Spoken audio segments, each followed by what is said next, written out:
Hello viewers, spice kitchen में आपका स्वागत है। आज हम आपको आपके साथ मैसूर पाक की रेसिपी शेयर करेंगे। पहले हम उसमें एक कप चावल चीनी लेकर उसमें आधा कप पानी डाल के उसकी चाशनी नहीं बनाएंगे। केवल चीनी पिघले उतना ही हमें उसको गर्म करना है।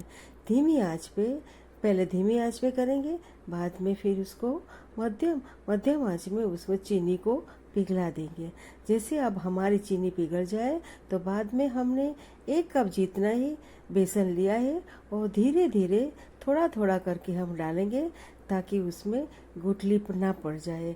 हमने बहुत कुछ बारी बारी से बहुत हिलाया, फिर भी हमने देखा कि इसमें थोड़ी थोड़ी अच्छी तरह से बेसन पिघला नहीं है और थोड़ी थोड़ी गुठली हो गई है।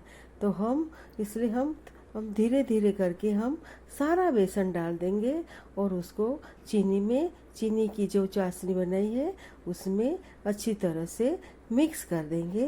धीरे धीरे उसको मिक्स करेंगे। आँच हमने धीमी रखी है, इसलिए धीरे धीरे आँच में हमारा काम धीरे धीरे होगा। और कोई भी रेसिपी यानी कोई भी मिठाई बनाओ तो धीमी आँच में बनाओगे तो उसका टेस्ट भी अच्छा आएगा और मिठाई भी अच्छी बनेगी। और जल्दी आंच में कोई भी बनाएंगे तो वो हमारी मिठाई भी ख़राब हो गई। देखो हमारी थोड़ी गुठली हो गई है तो हमने बाजी पाव के क्रशर से हमने उसको दबा दिया ताकि हमारा आटा अच्छी तरह से मिक्स हो गया। अब हमने पास में दूसरे गैस पर हमने 2 कप जितना घी गरम करने को रखा है।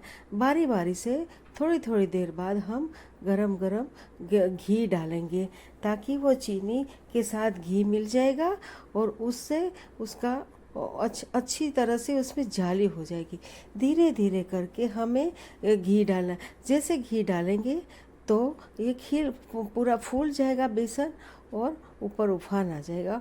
और जब बैठ जाएगा तो दोबारा हम बारी बारी से हमने जो 2 कप जितना घी लिया है वो बारी बारी से हम धीरे धीरे करके डालेंगे। जब हम डाल रहे हैं तो कैसे ऊपर आ जाता है, वही बता रहा है कि हमें बेसन बता रहा है कि मुझे अभी घी की ज़रूरत है। तो इस तरह से जितनी घी की ज़रूरत है उतना बारी बारी से हम थोड़ा थोड़ा डालेंगे तो भी हमारा मैसूर पाक अच्छी तरह से बनेगा। इसी तरह से धीरे धीरे हमें घी डालते रहना है। ऐसे डालेंगे तभी, कई लोग तो पूरा सब कुछ डाल के मिक्स कर लेते, वो भी सही तरीका है, पर इस तरह से जो बनाते हैं वो हलवाई लोग भी इसी तरह से बनाते, ये सही तरीका है। ताकि गरम नीचे भी बेसन भी गरम होता है और ये गरम घी होता है तो रिएक्शन फास्ट होता है और अच्छी तरह से हमारा मैसूर पाक बन सकता है। अब धीरे धीरे देखो, अब काफ़ी हमने 2 कप जितना कहते हैं पर धीरे धीरे डालते हैं तो काफ़ी देर लग जाती है। इस तरह से हमारा मैसूर पाक बन रहा है। हमें शायद लगे कि कभी कभी बेसन की क्वालिटी को भी अलग होता है। कभी कभी कोई बेसन ज़्यादा भी चूस लेता है तो थोड़ा कभी कभी 1.25 किलो यानी 2 कटोरी से थोड़ा कभी ज़्यादा भी चाहिए तो वो भी हम डाल सकते हैं। पर दो कटोरी तो सफिशिएंट है, पर ज़्यादा से ज़्यादा डाल सकते हैं। अब देखो हमारा 2 कटोरी हमने घी लिया था वो भी अब खत्म होने को आया है। धीरे धीरे हमारा बेसन का जो हमारा जो मिश्रण है वो धीरे धीरे घी के गाढ़ा हो रहा है।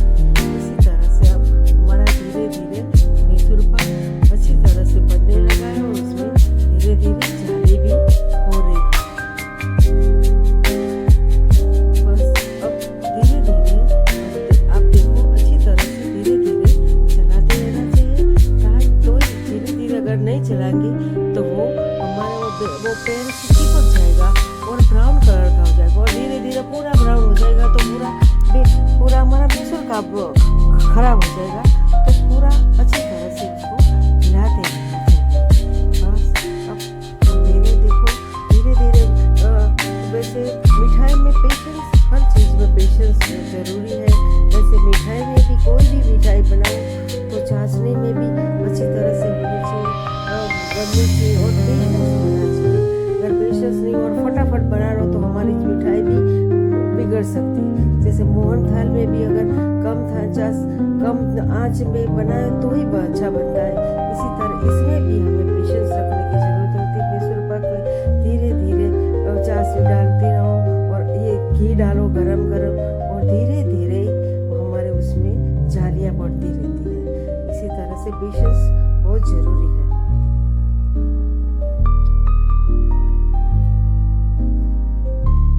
अब देखो धीरे धीरे हम जैसे चलाते रहते हैं वैसे हमारे इसमें जाली पड़ रही है। अब धीरे धीरे हमारा मैसूर पाक में जालियाँ बन रही है।